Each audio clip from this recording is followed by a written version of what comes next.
નમસ્કાર. કેન્દ્ર સરકાર તેમજ ગુજરાત રાજ્યની સરકારમાંથી સેવાનિવૃત્ત થયેલ પેન્શનધારક મિત્રો, નિવૃત્ત કર્મચારી મિત્રો, ભાઈઓ તથા બહેનો, સ્વાગત છે આપનું આપણી આ યુટ્યુબ ચેનલ ભાવેશ મકવાણા ન્યૂઝમાં.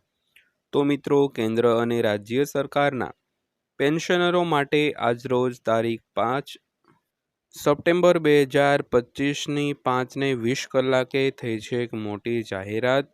તો મિત્રો, પેન્શનરો વિડીયો ખાસ જોઈ લેજો, કારણ કે માહિતી તમારા માટે ખૂબ જ અગત્યની છે. તો વાત કરીએ તો DA hike news 2025 latest update. તો બધા કેન્દ્ર અને રાજ્ય સરકારના કર્મચારીઓ સતત રાહ જોઈ રહ્યા છે કે તેમના મોંઘવારી ભથ્થામાં ક્યારે વધારો થશે.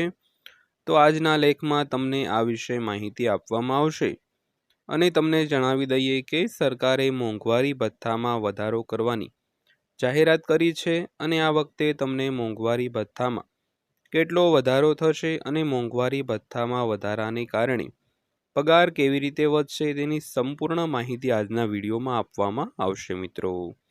તો મિત્રો, જો તમે કેન્દ્ર અથવા તો રાજ્ય સરકારની સેવામાંથી સેવાનિવૃત્ત થયેલ પેન્શનધારક મિત્રો હો, તો આ વિડીયો તમે ખાસ જોઈ લેજો, કારણ કે મોંઘવારી ભથ્થા અને મોંઘવારી રાહતમાં વધારો ક્યારે થશે, કેટલો થશે, તેની આજના વિડીયોમાં આપણે ચર્ચા કરી છે, એટલે વિડીયો તમે ખાસ અંત સુધી જોઈ લેજો.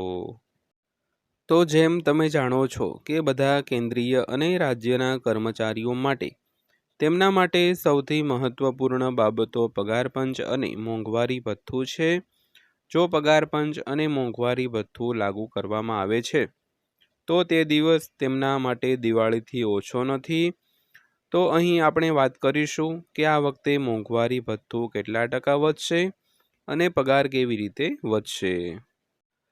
તો જેમ તમે બધા જાણો છો અને બધા સરકારી અને કેન્દ્રીય કર્મચારીઓને ખબર જ હશે કે છેલ્લી વખત મોંઘવારી ભથ્થામાં વધારો કરવામાં આવ્યો હતો ત્યારે મોંઘવારી ભથ્થામાં લગભગ 3% વધારો કરવામાં આવ્યો હતો.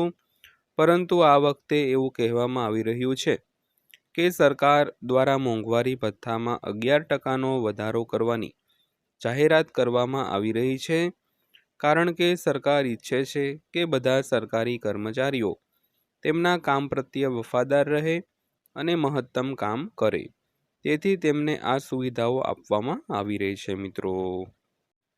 તો આ વખતે મોંઘવારી કેટલી રહેશે તે અંગે હજુ સુધી કોઈ સત્તાવાર સમાચાર નથી, પરંતુ તમને જણાવી દઈએ કે ગુપ્ત સૂત્રો પાસેથી મળેલી માહિતી અનુસાર એવું કહેવામાં આવી રહ્યું છે કે ગઈ વખતે 3% મોંઘવારી ભથ્થામાં વધારો કરવામાં આવ્યો હતો અને લગભગ 8% મોંઘવારી ભથ્થામાં વધુ વધારો કરવામાં આવશે.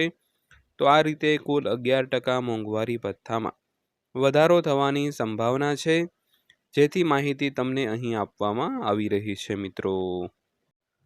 તો આ મોંઘવારી ભથ્થામાં ક્યારે વધારો થવાની શક્યતા છે તે અંગે અમે તમને જણાવી દઈએ કે મોંઘવારી ભથ્થામાં વધારો કરવાના સમાચાર તમને આ મહિને જોવા મળશે.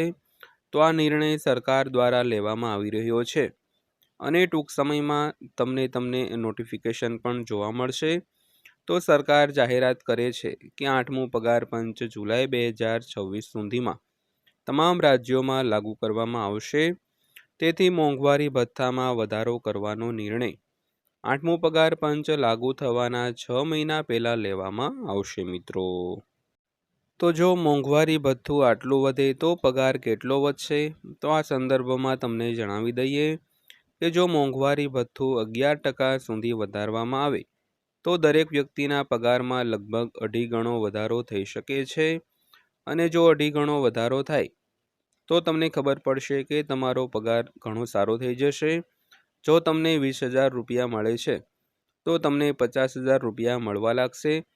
તો આ રીતે મોંઘવારી ભથ્થું વધારીને તમારો પગાર વધશે. તો આ વિશેની માહિતી અહીં તમને આપવામાં આવી રહી છે મિત્રો.